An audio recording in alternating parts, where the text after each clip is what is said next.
Hello and welcome to episode 2 of Airs for Architecture with me, Ambrose Gillick. Today I'm talking to University College Dublin Professor of Art History, Kathleen James-Chakraborty.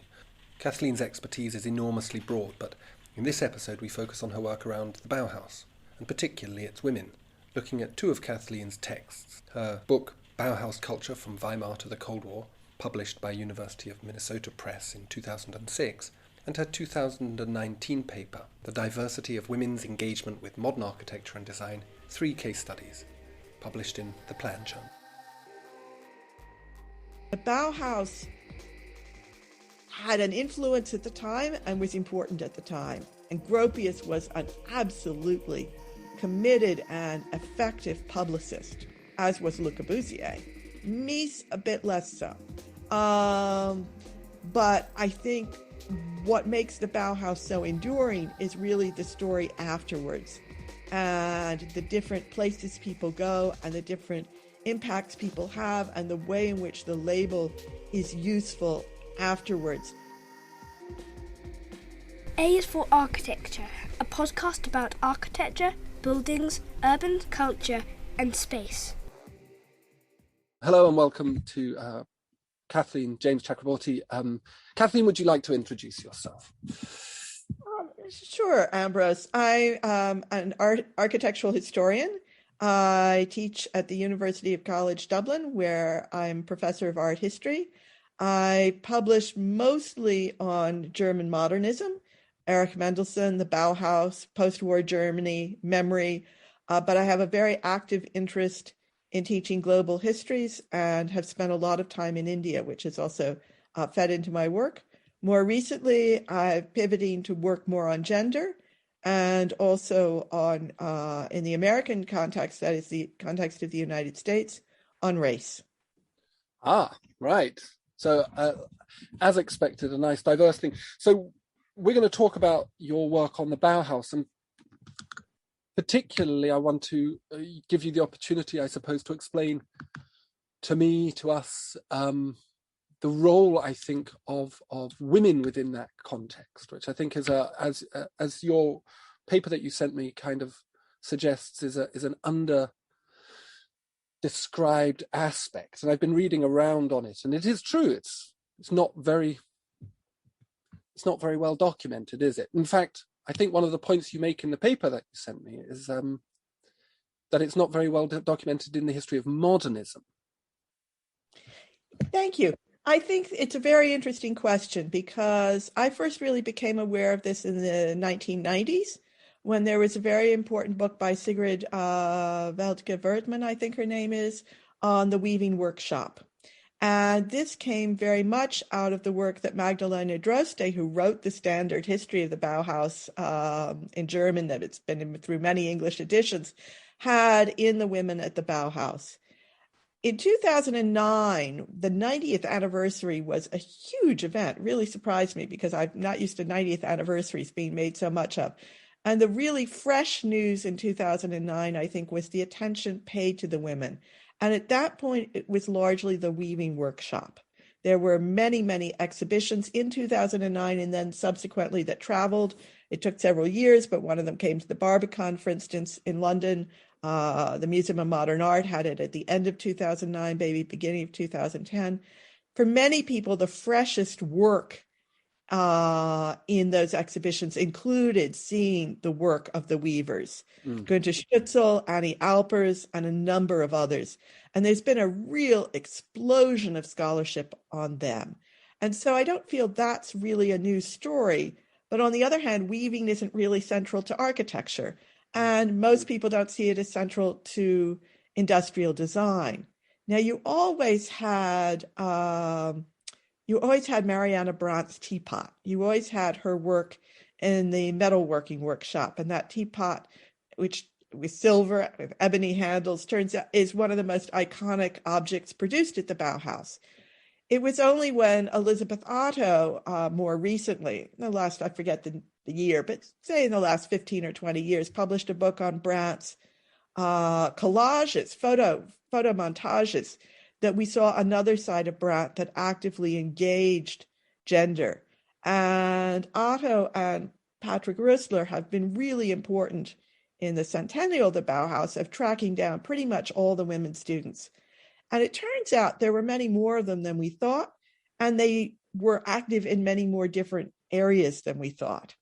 And I think there's a larger reappraisal going on of what women accomplished, why they were interested in modernism, and what they couldn't do.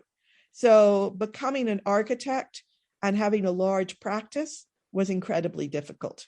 Partnering with Mies van der Rohe and being one of the most important exhibition designers of the 1920s in Europe, which describes Lily Reich, was actually easier than being accepted at the Bauhaus. When she goes and takes over the weaving workshop, there's not much interest in her. She's not a weaver. She's an elegant, fashionable woman from Berlin who exhibits silks and velvets, and the Bauhaus weavers are mostly wearing pants, and they're not interested in that world. But I think when you go looking for these stories, the interesting thing is how many of them there are. And I think in particularly in the interwar period, the stories about women's activities in modernism in the 1920s, whether it's Charlotte Perriand or Margaret Schotte-Lahotsky or Eileen Gray or the women at the Bauhaus, those stories did not translate into the canonization of modernism in the 1950s well.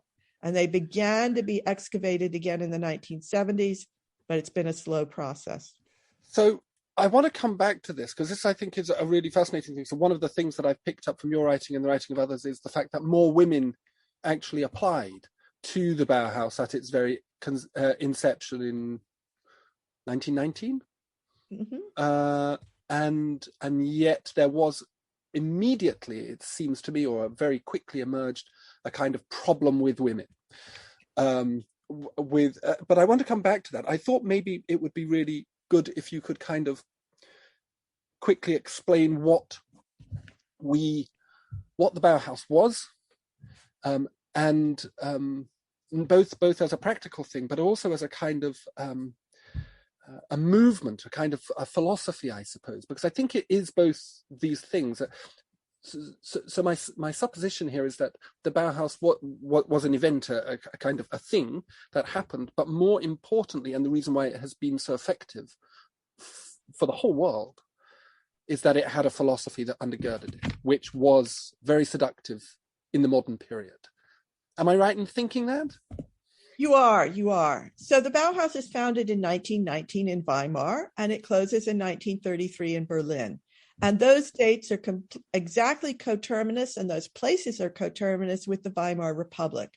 So in retrospect, it comes to stand for the best things about the Weimar Republic, and it also stands for the kind of artistic experimentation, not just in architecture, but coming out of the visual arts and then infiltrating design that is more comprehensive than you find anywhere else at the time. And I think, crucially, less commercial.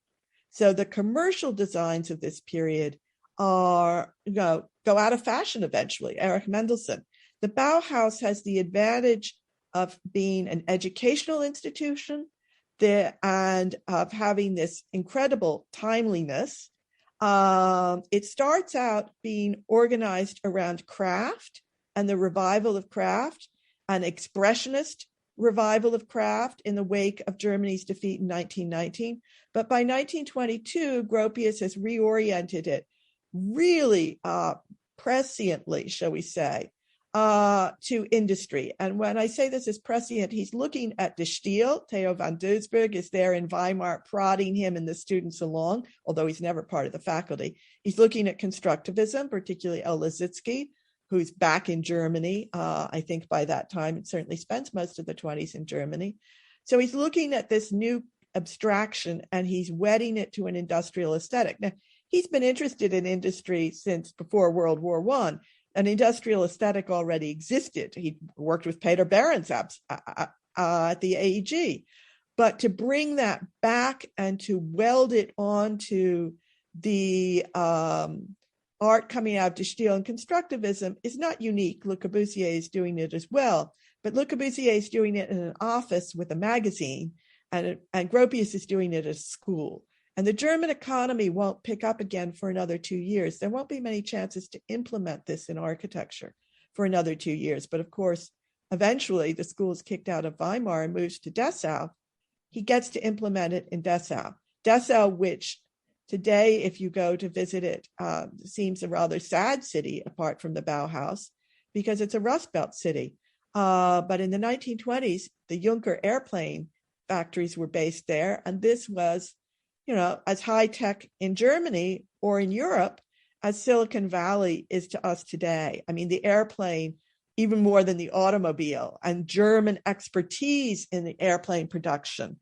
Today, we think of Germans with automobiles, and you have also Airbus in Hamburg, as well as Toulouse. But this was really state-of-the-art industry. So there's this combination of this rich vein of art. Kandinsky comes to teach at the school. He's probably the most famous abstract artist in Europe. At the time he comes, that attracts a lot of people. It's interesting about the women because the predecessor school, and Gropius always discussed the Bauhaus as if he created it from scratch, but it was based on a school by Van der Velde, which had a majority of women students. And Gropius gets nervous that when all these women apply, and Marianne Brandt had been one of those women students of Van der Velde's, that when all these women apply, the school won't be taken seriously. And so he tries to put the women in the weaving workshop. We now know that many of them were in other places, but there's a real effort to not have it be a majority female school because he thinks that means it won't be taken seriously. You answered one of my other questions, which is why Dessau? I mean, why? I mean, my assumption was, and I haven't been, but my assumption was that it's a sort of backwater. Is it a bit like going to, I don't know, setting up your art workshop in Coventry, or no offense to Coventry, but you know what I mean? Or what? I know exactly what you mean, but I think if you go there today, it's a much more of a backwater than Coventry. Which does, after all, have the University of Warwick on its doorstep. One of the most successful of the post-war Russell Group universities in England.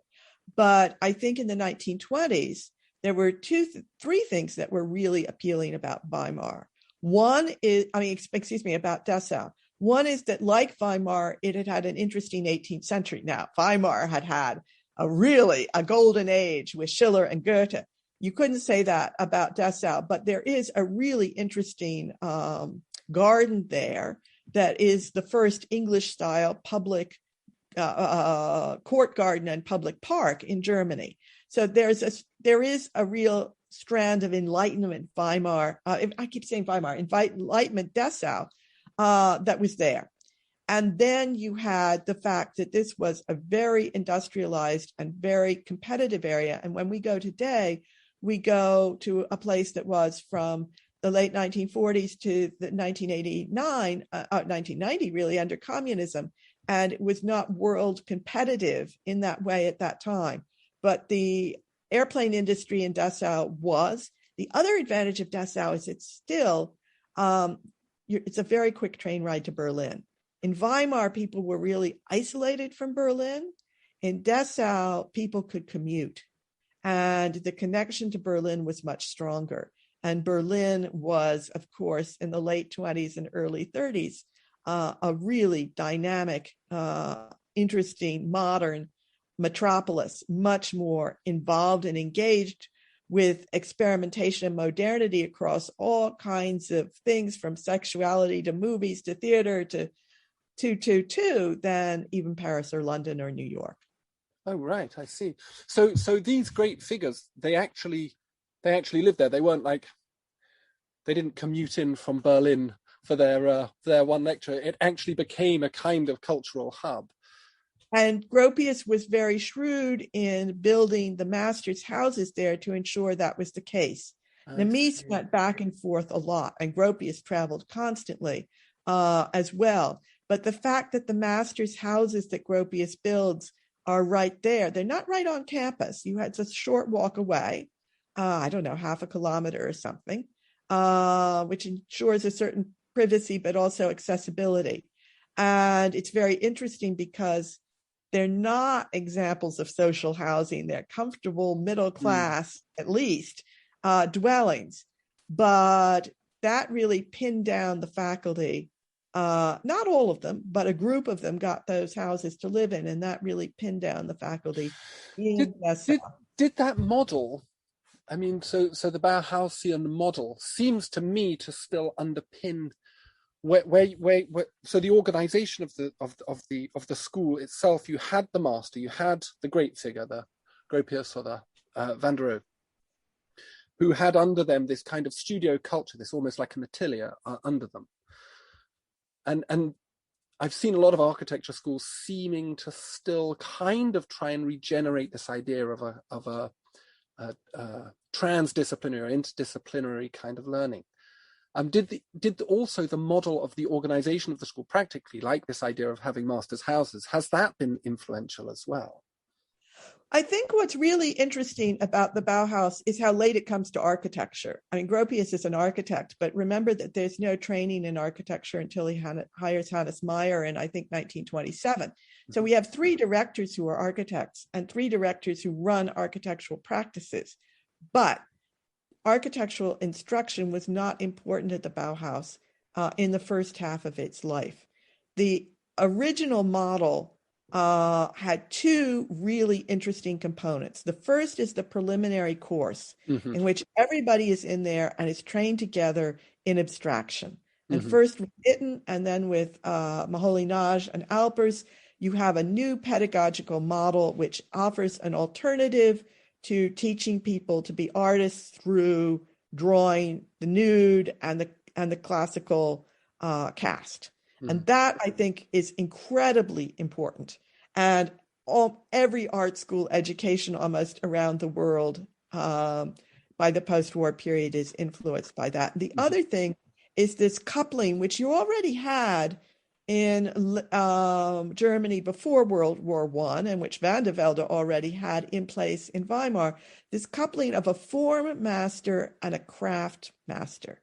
The craft master taught you how to do whatever you were doing, but the form master were these amazing expressionist artists, Kandinsky and Klee, but also Feininger and Mucha, and to some extent Schlemmer is going across this, cutting across this.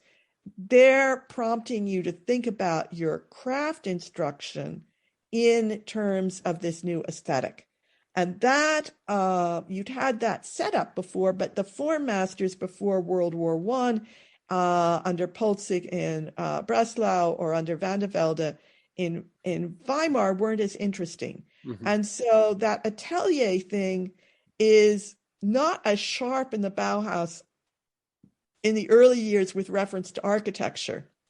And I think there are many, I think there are many different sources for that in architectural education today, of which the École des Beaux-Arts continues to be a very strong one, in that the ateliers there were so strong around the master, much more so even than at the Bauhaus.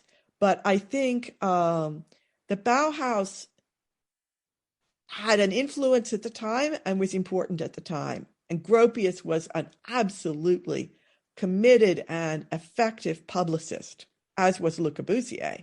Mies a bit less so. But I think what makes the Bauhaus so enduring is really the story afterwards, and the different places people go and the different impacts people have, and the way in which the label is useful afterwards. Paul Betts wrote a very good article about 15 or 20 years ago. He teaches history at Oxford now, on the way in which the Bauhaus myth was useful in the Cold War, both to the United States and to West Germany. And yes, so, I read this. This was a really fascinating thing, and it really does consolidate this idea of the architect, particularly as master of their own self-image. The fact that the Bauhaus becomes somehow linked to progressive socialistic kind of politics, when in fact it's much more ambiguous, and not just ambiguous, but in fact some of the masters have a quite intimate relationship with National Socialism, for example. Exactly. And so, but they've managed to kind of advertise that away. Exactly. So when they start the school, pretty much everybody is left of center, either for democracy or for communism. And then Germany settles down, and the school is certainly associated by both its opponents and its supporters with socialism. But it's not really a socialist operation, except under Hannes Meyer, who actually turns more of a profit than anybody else. And then at the end, you have both communist and Nazi students, and different people move in different directions. But Gropius, in particular, is very effective in the United States and in post-war Germany, being able to establish this as the good side of the Weimar Republic, as democratic. After he moves to the United States, this becomes a template for democracy, and he's still giving that story in 1968 on the eve of the anniversary of the 50th, on the eve of the 50th anniversary, which is marked by a big exhibition in Stuttgart, and goes on from there. So it's this. I think any group of people that you were going to pull together in Weimar Germany were going to have a range of political positions. Yeah. Experimentation is associated with the new, and I think certainly most people at the school supported the new in terms of democracy, socialism, or communism. Mm-hmm. In the 30s, people make difficult choices. Yeah. And the people who aren't German leave. And of course, one thing about the school was it attracted a lot of international students from fairly early on. So many of them go back to where they're from. I don't think any design position is easily matched eternally to a political position. No. But I think it was very useful in the post-war period to forget the degree to which the National Socialists embraced certain kinds of modernism and certain kinds of modernity, and to set yourself up in opposition to the socialist realism that the communist bloc was very strongly associated with in the late 40s and early 1950s. It's really interesting, that idea that particularly in architecture, it's very difficult to discern a politic. And I suspect it's a point that you make in your conclusion to the paper that you sent me, which I'll give the title of because that seems to be the polite thing to do. The diversity of women's engagement with modern architecture and design, 3 case studies from the Plan Journal from 2019. And in your conclusion, you have this a very interesting point, which is one that I always bang on about to my students, this idea of a kind of co-production of architecture, which, what's your precise phrase here? It undercuts the assertion of an implied masculine authority over the production of buildings. And in fact, we have, you call it an acute awareness of the collaborative nature of architecture and design. And that has that effect of diluting certainly political philosophy. And I think that's possibly been its salvation in a way, that where other art forms, which are more, you get a more direct impression of the ideology of the artist between the thing and the artist, that there's no space at all, weaving or painting, music. Whereas in architecture, you design it and then there's about 1,000 people involved before the ribbon is cut, and that has a good effect. And in architecture, it's very complex because there are several different things that happen that are different from art. So one is also what happens in the place afterwards. We associate places with what happens in them afterwards, which nobody involved in creating them had any control over. Yeah. And that's very different. Architecture also, I think, at some level is inherently more political because the process involves so many agents, even if we tend to prioritize the architect. And what's interesting about the Bauhaus is the tension always in Walter Gropius's own life and production between a very collaborative process and his self-aggrandizement. So he sets up an idea philosophically, pedagogically, that's collaborative. And he eventually sets up an office, the Architects Collaborative, that's very collaborative. But he sets up that office because Marcel Breuer, who's been working with him, doesn't feel he's getting enough credit for buildings that he's mostly designed. And so you have that constant tension with Gropius between the collaborative ideal and the individual self-glorification. And I think with architecture, I'm very fond of my friend Paul Jaskut's analysis of Nazi architecture, that the problem isn't so much the style. The problem is that the stone was sourced from slave labor in concentration camps.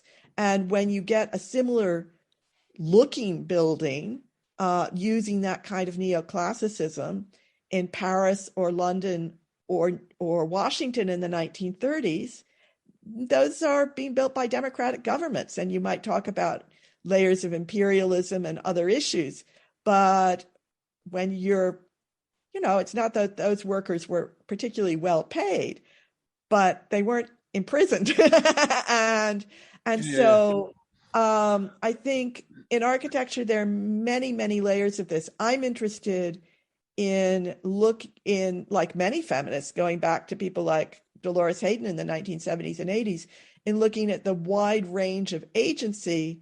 And I particularly at this point think that by excavating the wide ranges of agency involved in modern architecture and design, particularly as you shade towards middle-class domesticity, it's quite possible that we're going to be able to say that women were much more involved in shaping this than when you simply look at architects in a situation where not many women were making it very far into that profession. Although what really bothers me is not that so many women didn't make it that far into the profession in the 1920s. What really bothers me is, having taught for 30 years, that so many of the women I've taught have chosen very quickly to leave the profession because the way they were taught told them that there was no room for them in it.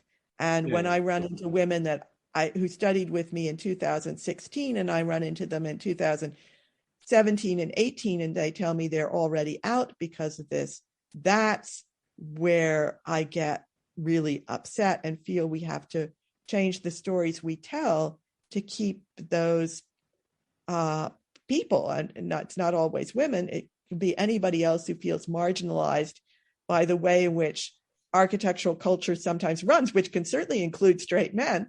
But I think that emphasis on the star figure is unhelpful in building a profession that's more responsive to the needs of the general public, which these days is really about sustainability. It's about housing.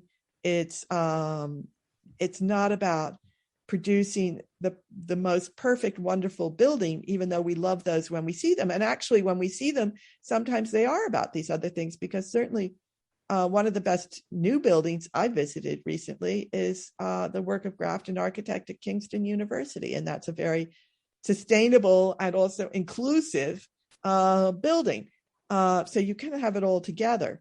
But we're getting ahead of ourselves. I need to pull this back. I would be grateful if you would so you touched on this really interesting point about this park in Dessau, which is based on the English garden, or the English sort of civic park kind of model. And you've talked about the aeroplane factories and this kind of industrial base. So Dessau and the Bauhaus are intimately tied into a kind of internationalism, a sort of practical internationalism. The manufacturing has it's literally about movement and going great distances. And then you have this idea of bringing in something from Britain, an idea from Britain, and replicating it. And then you have the Bauhaus, which is about a kind of, I suppose, modernism being about a sort of universalism.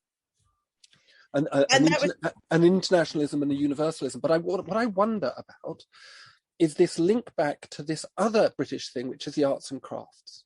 William Morris, John Ruskin, Hugin, who comes from around here to a certain extent. And then the way that the Bauhaus seems to frame this is around industrial practices, which are, I mean, everything that Ruskin hates. How do they square this circle? What do they mean when they talk about craft? Because Ruskin certainly and Morris certainly meant one thing which didn't look like industrialism. Absolutely, and this squaring the circle is really interesting. So there are a couple of things to say here. One is that today we're very capable of critiquing the universalism of modernism because we know what that actually excludes. But in 1920s Germany, the universalism of modernism was an internationalism that was quite carefully designed to exclude nationalism. And that for us is a very positive thing. Excluding German nationalism is good. And this park in Dessau was really like an English country garden, but open to the public as an urban park from early on, and very much starts that in Germany. So it's very much associated in the Enlightenment era with progressive, inclusive politics while still under a court. But this issue of squaring the circle with craft and industry is important in Germany and happens earlier. So in the early 20th century, with the German Werkbund, which is founded in 1906, you have Germans like Van de Velde, well, who's not German, he's Belgian, but he's involved in this, who are reading Ruskin, they're reading Morris, they're really excited about what they're saying about craft, but they're not willing to turn the clock back an instant on industrialization in Belgium, in Van de Velde's case in the 1890s, or in Germany with the Werkbund, including Van de Velde, in the early 20th century. Hermann Mutesius is another key figure here. He's been posted by the Germans to the German embassy in London. He's written an important book as an attaché on the English house, exporting the English suburban arts and crafts villa to Germany, where he designs a bunch of them outside of Berlin himself. Are they well received? Very well received and very influential. And so what Gropius is doing is picking back up that discussion that he's been part of before World War I, where you are already squaring the circle by trying to preserve culture from industry. The British do it in Morris and Ruskin and Leatherby and Ashby's case by turning their back on industry and having a counterculture that is about the medieval and about craft, and eventually more and more modernism within craft. And the Germans do it by elevating industry to culture. So the English do it by creating a counterculture, and the Germans do it by trying to fold industry into culture. And Karl Ernst Osthaus, who's an important patron of Van de Velde's, but also an important figure in Gropius's life before World War I, a mentor for him, is a key figure in that twist, which Frederick Schwartz has written about very well in his book on the Werkbund 20 years ago. And so Gropius comes to the Bauhaus with that background, and he's able to re-embrace that in 1922 when he turns the school away from expressionist craft and towards industrial design. And what's new when he does that shift in 1922 is that the art now is abstract painting. It's Kandinsky, it's Mondrian, it's El Lissitzky, it's Klee, rather than it being the art that was on offer in 1906 for these people would have been sort of Hödler, a Swiss painter who's not very well remembered today, but was very big at the time in Germany. So that it's for anybody who's familiar with the English tradition, and it's a particularly English tradition because Mackintosh and Margaret MacDonald Mackintosh are doing something slightly different. It makes no sense at all. But to the Germans in 1922, it makes sense because it's something that they've been mixing it up with irrationally, perhaps, for some time already. And that's it's interesting that you mentioned Macintosh, which is where we first met, in fact, I do believe, at the Glasgow School of Art, where Macintosh, as you say, he does manage to square this circle quite brilliantly. He uses, and one of the scholars I talked to about that building of happy memory, God, what a shame that is. The reason it's so extraordinary is that he takes these ship craftsmen from the Clyde and he basically gives them license. They're as good as it gets. They're Clyde shipbuilders. They're as good as it gets in terms of industrial production and design. And he says, now make me my ironwork, make me my windows, make me my staircases. And they do it. And so the building has this this extraordinary quality of both being an exquisite piece of architecture and having a whole pluralism of voices. You could almost feel the made quality of the industrialness. And I guess that's what you're saying about the German approach, is to try and, or is that more, does that sit between the two? If you've got the English turning your back and the German trying to elevate and leaven the dough of industrialism with art, you've got Macintosh sitting somewhere in between the two. Well, I'm a huge Macintosh fan, and I'm very grateful to Florian Urban to have invited me to Glasgow in time to really see the building properly. Oh, wasn't it amazing? The day of the first fire, the news came just as we were having a school meeting, and we were practically all in tears, men and women alike. And regardless of what you taught, this is a school meeting in art history, not in architecture, because we all grasped the enormity of the loss. I was sat at my computer in my office, my window facing the library window, and does sound a very banal story. I was sat there and I was doing a lot of things. I had CAD open, Illustrator, Word, email, doing loads and loads of things, and I smelt this burning, and I genuinely thought to myself, I'm working this computer too hard. It's starting to smoke. And then I thought, no, that's wood. Anyway, it was a bad day. But anyway, sorry for interrupting with my silly story. No, it's not a silly story. And I think it's one of those things that will stick with you forever, because it was such a catastrophic situation for us. I mean, for people in architecture, that's like the day Kennedy was shot, or whatever. It really was.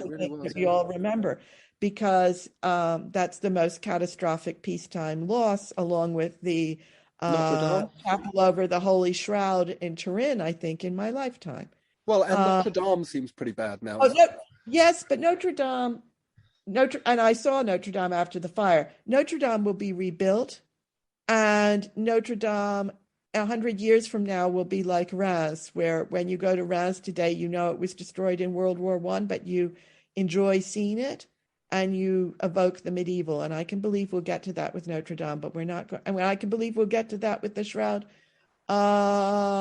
in chapel in Turin, but we're not going to get to that with the Glasgow School of Art.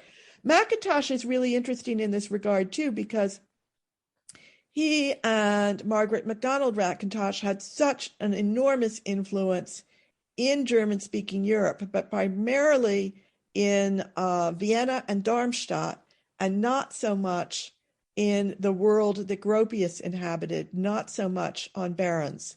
And so in Gropius's world, the technical detail in metal or concrete matters more. The detail in metal that looks factory-like, more factory-like than some of the Macintosh ones, albeit done by somebody with less skill.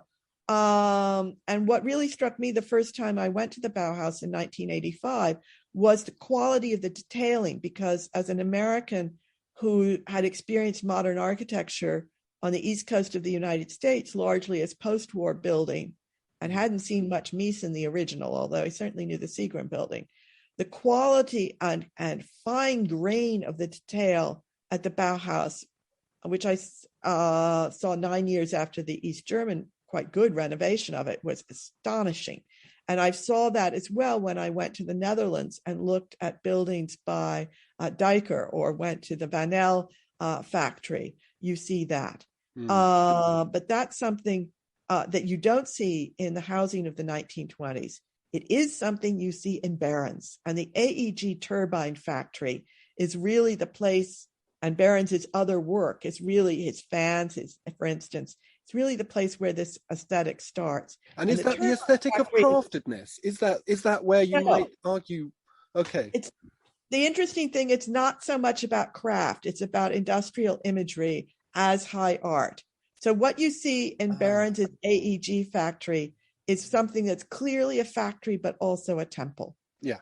And so the sense of craftedness that you get with Macintosh, that you got at the School of Art, you don't get that sense of craftedness so much at the Bauhaus, I think, but you do get a sense of the detail coming down to a much finer grain than what you get in most 1950s modernism, including the very best of it. And that's something that I also saw in the Netherlands and was really taken by in the Netherlands when I was first touring a lot of the 1920s stuff there. The open air school in Amsterdam in particular has that really fine grained sense. You talk, so I want to move on and talk more about this role of women, of woman within modernism. And I think I'm going to suggest a link, which is that this industrialism lends itself to mass production. Mass production is related to everyday life and consumerism. And it's at that point where and maybe I'm being controversial, maybe this is somehow offensive in some kind of way. It's at that point that the female voice becomes very strong in actually articulating what modernism should be, because I suppose in a way the consumer is king or queen in this case. That's exactly, you've hit on things that I think are really important.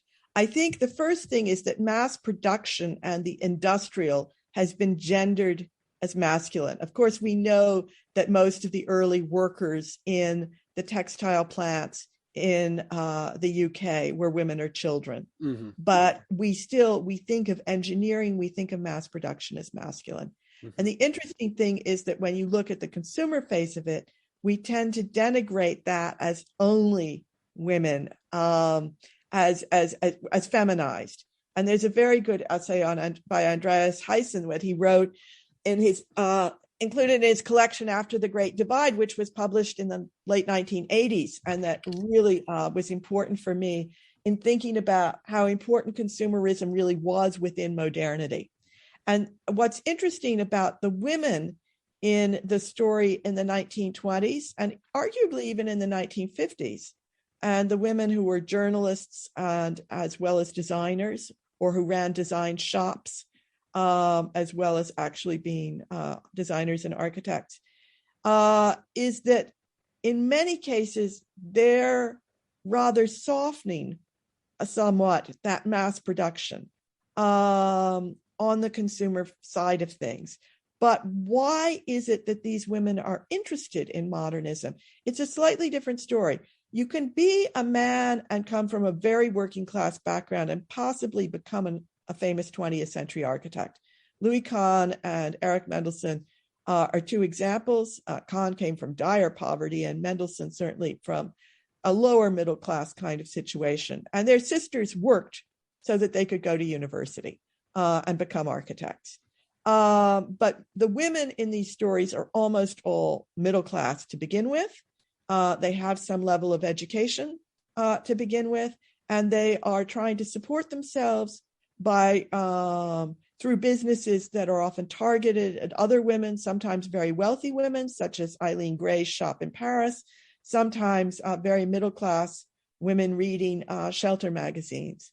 But they are interested in modernism above all about personal emancipation.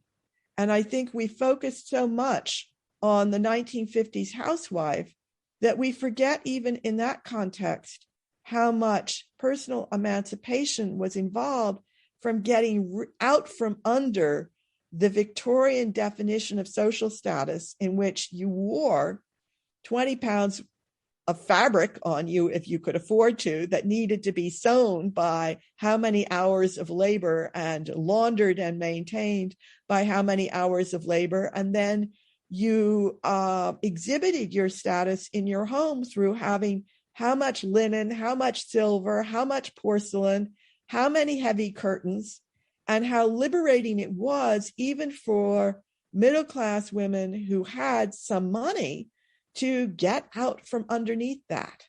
And not everybody chose to. There would have been plenty of genteel women in my family in the United States and their counterparts in Britain who were still showing off their social status well into the 1980s in terms of 18th century furniture and a little Chinese export porcelain on the mantelpiece.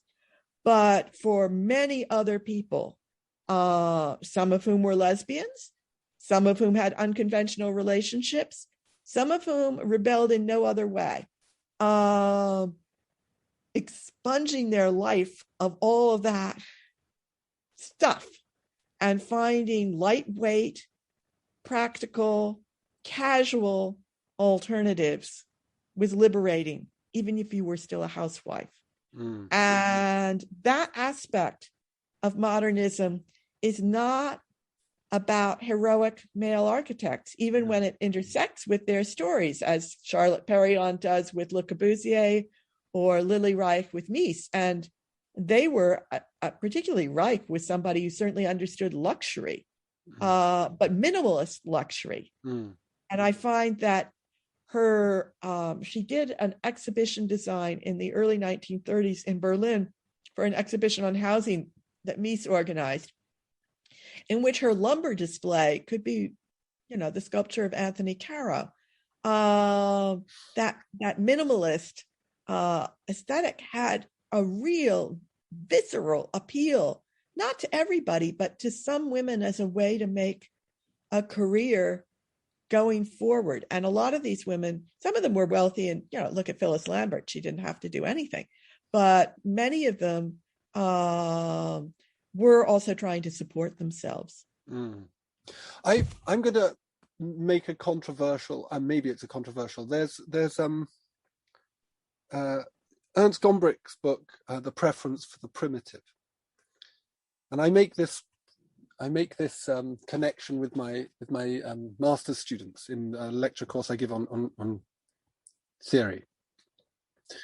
That this preference for the primitive that Gombrich outlines, and he traces this story from the ancients all the way through, that there is this point of, and he likens it to the organic analogy of Aristotle, that there's this point of decadence that society, culture, material culture, and for the Greeks it was in terms of rhetoric, in terms of poetry, in terms of theatre, as manifestations, I suppose, of broader cultural trajectories. But there's this kind of building up towards decadence, and then there's a necessary cleansing.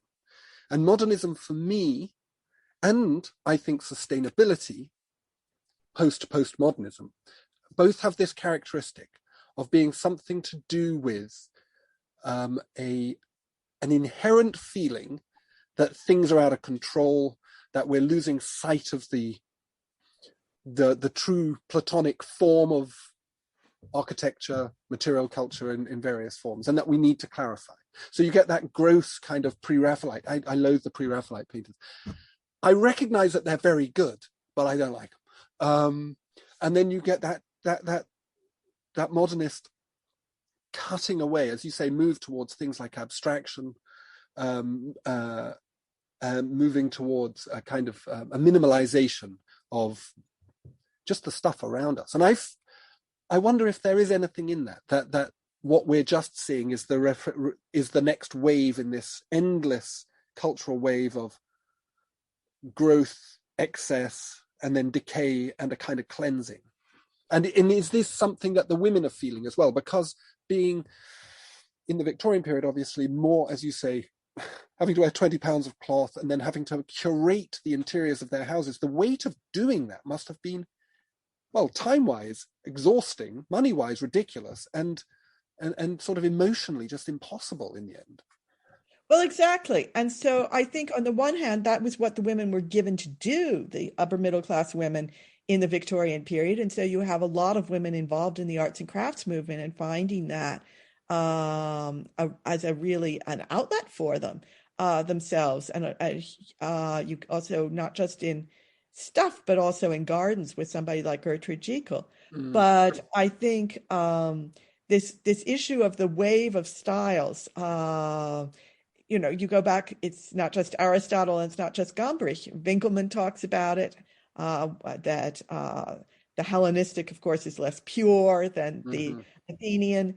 And I grew up in the Henri Faucillon tradition, so the life of forms of art hmm and the shape of time by Kubler would have been very influential in my thinking about style that way. Although mm, I also grew up reading Wülflin and I kind of like the Baroque.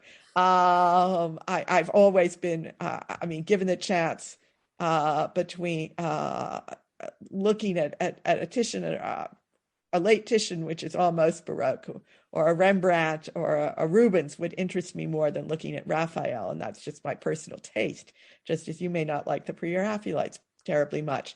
I like that emotive, and I like that kind of spatial drama of a Borromini or a Guarini. I really appreciate that. And if you could drop me down in St. Ivo's today, or in Bramante's Tempietto, I'd pick St. Ivo's. So there's that.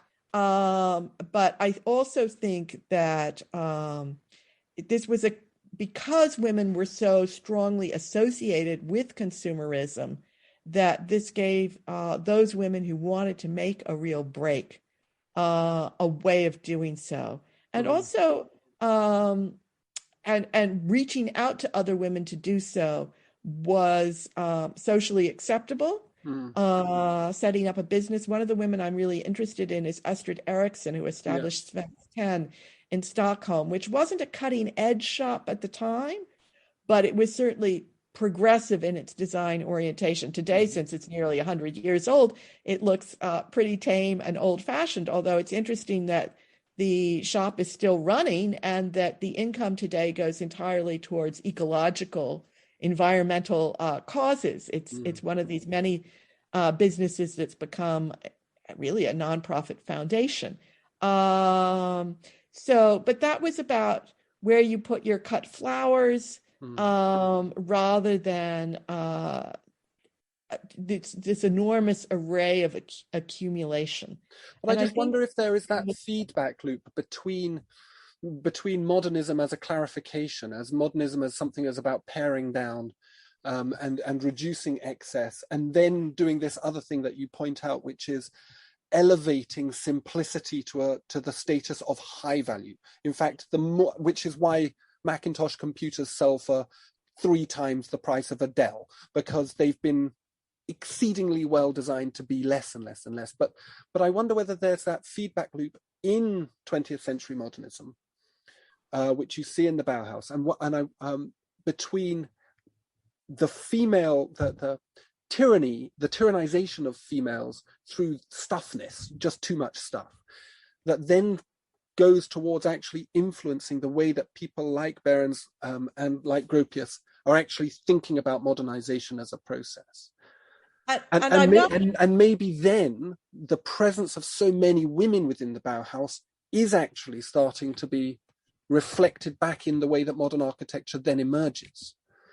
Oh, it would be exciting if you could do that. I'm not sure that I'll be able to pull that off.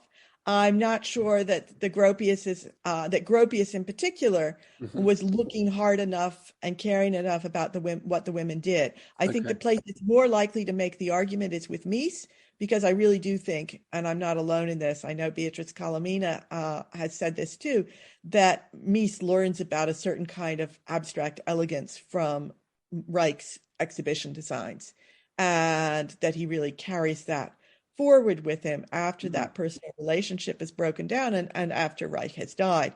Um, but I think that one of the things that interests me about the Bauhaus women is that they make a break with fashion. Fashion itself is so liberating in the 1920s in Europe, with bobbed hair and short skirts.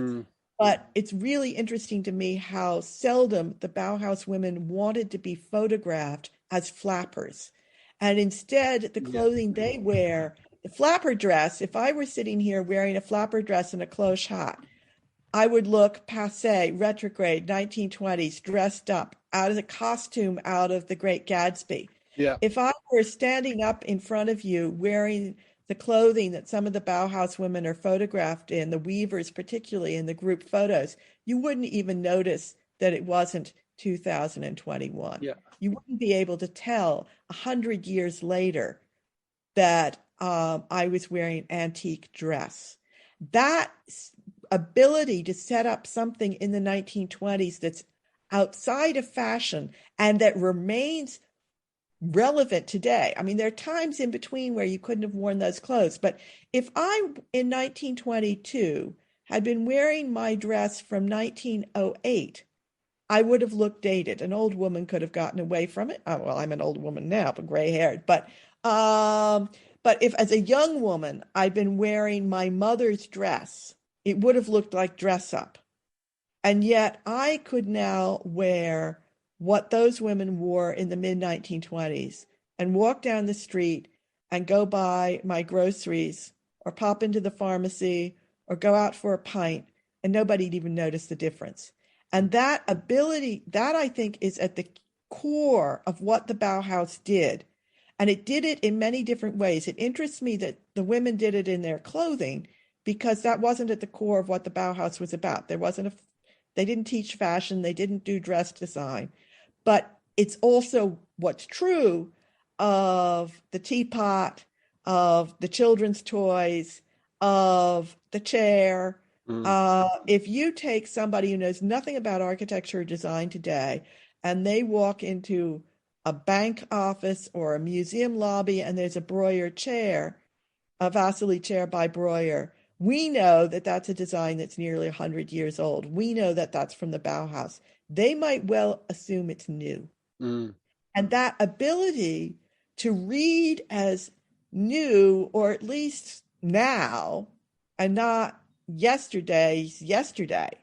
Mendelssohn's architecture from the 1920s read as yesterday's yesterday by the 1950s.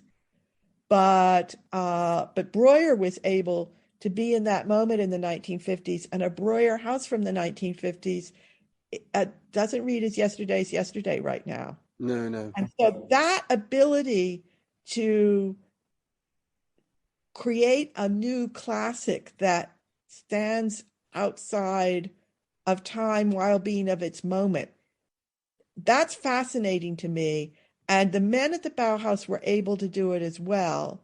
But it is interesting that the women could do it in areas of their life that weren't directly related to the school, such as their haircuts, their shoes, their tops, their pants. But also from that, I was looking at the book by Ulrich Müller on Bauhaus women, and some of the photographs of the young women in there, as you say, could be taken from any period of emancipated history. You know, you take off the ridiculous clothing, and what you have is it transforms the behavior that's possible. You know, you've got them pressing their face to the glass and pulling faces and being daft, and it's really very beautiful, and what one hopes to see architecture being able to do, and a cultural thing like this being able to do. But I just wanted to, I think that's a really, really interesting idea. This idea of then the way you say this this modern architecture is in your paper that I mentioned before, a means of transforming the daily surroundings of others, especially women. So women then adopt modernism and use it as this device for, as you pointed out, a lot of the women at the top of the influential people within the modernist movement, women within the modernist movement, do come from privilege, but they use their position and this language of design to emancipate the everyday life of other women, ordinary people, ordinary women. And those are mostly, I should add, working middle class women.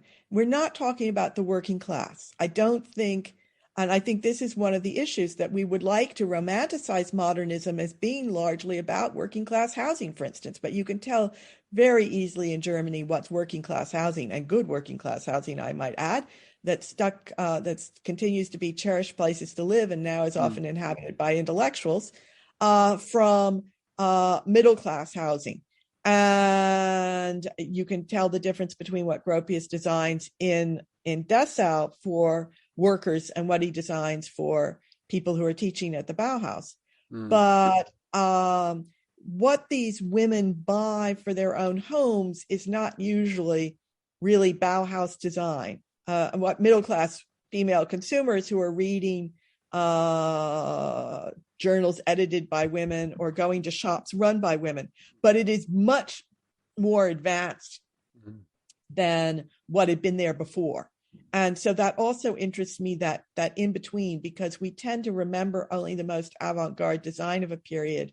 Although I think in the case of Scandinavian design from the 1920s and 30s, most of us can look at it and appreciate, even if something, for one of the things, for instance, that Estrid Eriksson did was she made objects out of pewter rather than silver. So it was much less expensive. And it was associated with the fact that in the 18th century, most Swedes would have eaten off wood or pewter. Pewter had been part of daily life because it doesn't break, unlike China. And so pewter was, again, this going back to the cutting out the superfluous and going back to the basics. It wasn't as expensive as silver. So somebody who might be given silver for their wedding might nonetheless have pewter and use pewter. And so I think a lot of it is about the fact that we're trying to make a society that includes some grains of status still. It includes things that aren't simply functional, but that one enjoys. But if you look at 1950s Europe or 1950s the United States, you're talking about societies that are much more equitable than what we have today. And you're talking about societies in which, in the United States, for instance, people who'd grown up in mansions with servants were slimming down, even if they could afford mansions and servants, because it wasn't the done thing. It wasn't socially acceptable in the United States to earn more than about 12 times what the lowest person in the company earned. And today, it's socially acceptable at the universities in the United States for the university presidents to make many multiples more of that than what the janitor makes, much less when you get to the for-profit corporate world. And so I think that appeal about Scandinavian design, for instance, when you still have a sense of a craft, even if it's mass-produced, or a sense of material, even if it's mass-produced, but it's something that is affordable not to everybody and doesn't express the top 10% of status and isn't affordable to the 20% at the bottom, but that leaves you 70%. And if 70% are the market for something, we're not at a place right now. This isn't the Bauhaus. This is a little later, but the Bauhaus is one of the things that helps establish the ground plane for that. Yeah.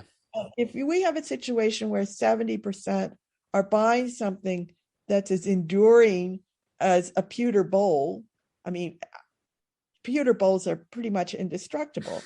Children can throw them and you can pick them up and wash them off, and the next generation of children can throw them. And the kids who originally threw them can pick them up and wash them off. And it doesn't convey status, but it does convey durability. And if it's a nice design that is like a girl's little smock dress from the 1920s that can still be revived today, that where you don't really notice that it's in or out of fashion, then you don't have disposable fashion around the pewter bowl. That's sort of the niche, that pewter bowl that 3 generations can hurl off the high chair, that interests me. Yeah. Well, that brings, I think, just on a final point, and I think that is a really good segue, really. This idea that, now, I don't, again, a total speculation based on nothing more than gut feeling and listening to you. Is there an association here between this affordability, sustainability, insofar as these things sustain your pewter bowl, for example, or the way that, for example, some of the Smithson's designs of chairs and things like that are incredibly robust, incredibly well made. And they're well made because they can be well made because the design is exceptional. And Jacobson chairs and things like that.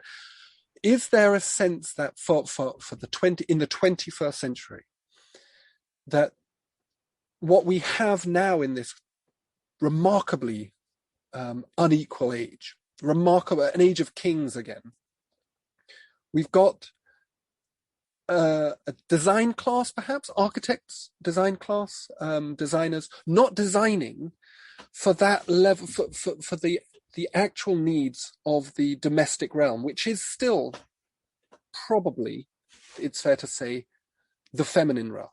It's still defined very much by females. And so people aren't looking to females and saying, what do you need? How does your life work? What would be useful here? Rather, they're looking to profits and saying, well, make cheap things that smash really quickly, so you have to buy more of them. I mean, is that fair? I mean, is that a problematic? Did I just say a problematic thing? I often do, so I'm kind of confused. No. And I think I would hope that the difference in gender roles is flattening out. I would hope somewhat. I mean, certainly the difference in just how people identify themselves in gender is flattening out right now, which I think is very welcome. And so I would hope that these distinctions that mattered so much in the 1920s and 30s to so many people, if not to everybody at the Bauhaus, become less important about what's masculine and what's feminine. Mm-hmm. I don't want to be essentializing that at all, but I do think that one of the things that's been an important part of being educated as an architect in many situations in the last 100 years is to be educated in a kind of distinctiveness. And on the one hand, you want to teach your students to understand excellence and to understand what works. But what really interests me in good buildings today are buildings that are not being designed for the 1%. So, or even the 10%. So one of my other favorite buildings, new buildings, is St. Angela's School in Cork, which is a girls' secondary school designed by O'Donnell Toomey. It's a series of additions and extensions. And I toured that with a group of Irish architects and people who teach architecture in Ireland. And we all agreed that it was quite likely that a large percentage of those girls would go on to be interested in architecture. Now, whether or not they go on to become architects is another matter. But they would understand intuitively after 6 years in that school how making places makes a difference. And this was not about expensive surfaces. This was the absolute antithesis of walking into a 5-star hotel and all the things that code that you're in a 5-star hotel rather than a 3-star hotel, or that you're in a fine dining restaurant rather than in your local chipper. But the way in which place worked, the way in which gathering spaces worked, the way in which circulation worked, the way in which views out over the city of Cork worked, you just were going to be enriched in your daily life by that. And I'm interested in architecture. I mean, I wrote a book called German Architecture for a Mass Audience. I'm interested in architecture that is for most people. And I think that as a profession, architecture can work harder about that. And I also think that the extent to which architecture is able to produce designs that most people can understand in some ways are uplifting and improving of daily life will enhance their ability to impose what are sometimes uncomfortable, sustainable situations, because we're not going to be, you go into a fancy hotel and you set the temperature of the room at what you want it to be. And it always drives me nuts because I don't want it to be 68 degrees. I want it to be on ventilation rather than heating or cooling most of the time. I mean, if it's 20 degrees in Chicago, 20 degrees Fahrenheit in Chicago, I want heat. And if it's 40 degrees Celsius and somewhere else, I want cooling. But, I'm okay in a band between, I mean, I live in Ireland, so you just add layers or you take them off. And most of the time you can mostly manage with that. I'm not saying I never turn on the heat, or I never use an electric fan, although I haven't in this latest heat wave. But making it so that we are so comfortable in these places that we're not thinking about whether it being a problem to throw on a scarf, to throw on a jumper, to take off a jacket. Because these are the places we want to be in. I think we need to work harder on that. And it's interesting to me the difference between the places, the pilgrimage sites for architects and the pilgrimage sites for everybody. If you go to the Villa Rotunda, which everyone should go to, everybody there is an architect, or at least an architectural historian, or the hanger-on of somebody. If you go to Falling Water by Frank Lloyd Wright, it's everybody. The Salk Institute courtyard is not a place that people make pilgrimages to unless they're architects, but people who find themselves there for some reason or another, largely because they're scientists or related to scientists, have the same sense about it that architects have about it. You don't have to have studied for 5 years. You get it. Yeah. And there's something about a material integrity in that, but not a material showiness. And that immaterial integrity that, for instance, I find very much when I go to the Smithson's Economist building. It's about material integrity, but not showiness.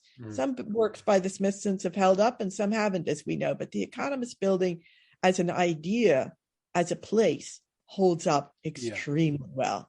And we need more of that kind of thing where people probably who don't even know who designed it cut through there just because it's the nicest alternative. It's the nicest path where there are multiple paths to choose from. And they know that. That's a really good point. And I think that idea of good quality spaces perhaps is that moment where we move, as you say, beyond the idea of a gendered environment. Everybody knows what a good architectural space looks like. Everybody loves Venice. No one goes to Venice and goes, this is ugly or this is rough.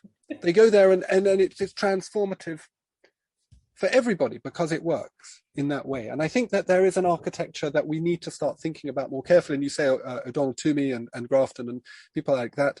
One of the ones that I've always liked, modernist ones that I've always liked, is Chamberlain, Powell and Bond's Bowsfield Primary School in Kensington, which is, I came across because of Ian Nairn's book on London architecture, which is absolutely transformative as a piece of architecture. And it must do good things for people, male or female. And the one I would think of where gender plays no role at all is the work of Hans Scharoun. And the Philharmonie, of course, you go inside if you've paid your money and are going to a concert. But the Staatsbibliothek, the state library next door, I've done research there because that's where the material was. But that is a space that is just meant for people. And when Wim Wenders all those decades ago, but it wasn't all those decades ago for me, I went straight from doing research in there to seeing that movie in Philadelphia within about 48 hours. And the way the angels inhabit that space, he knew something about that space. And public libraries are one of the best building types for this kind of architecture. And that library, this isn't about gender. This is about creating a place for people to be reflective, because being reflective is what you do in a research library. But the light, the views, which have changed enormously because we used to look out on the Berlin Wall and the views were still good. The place, it's a place where you want to sit down on the floor and pull books off the shelf, although most of it's in a book stack off limits, and you page the books. The things that are there, you just There's no place you could sit down in that on the floor or at a chair and not feel special. And there's nothing about and Sharoon's buildings from the outside, of course, they're just beyond weird. But they're designed from the inside out, and from the inside, they work. So that's a really good point to start. That's a really good point to finish on this idea that the idea of dwelling. So we're going back to Germany with Heidegger. This idea of dwelling starts on the interior. Modernism is influenced and inflected and hugely influenced by the female voice, the female identity within the interiors of architecture, and it shifts. Perhaps we're getting to a point where architecture can actually start, as people like you, Kathleen, start unpacking that modernist story about the role and efficacy of the female voice within it. Perhaps we can start thinking about an architecture that actually, I don't know, not celebrates, represents, gives tongue to that kind of thing. It's wonderful. I've greatly enjoyed sitting at your feet, I have to admit. Really, really beautiful. Thank you so much for your time and for telling us all about it.